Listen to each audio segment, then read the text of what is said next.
जय जगन्नाथ। तो आसतु आज आम मिष्टी दही तैयारी करवा।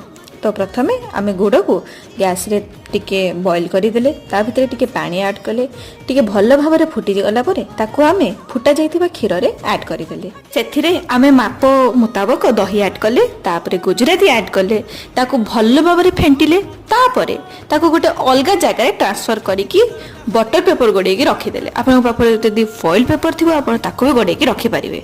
ओवरनाइट बाहर रखिबे देन ताको फ्रिज रे 2 घंटा या 3 घंटा रखिकी आपन मीठा दही आप एंजॉय करेंगे। एठी मो पाखे फॉइल पेपर सरी जाइथिला से लगी मु बटर पेपर यूज करूची।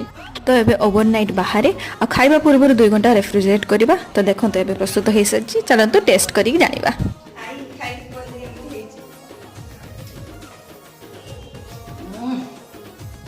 केते बढ़िया नाम तो क्या तैयारी कलो बे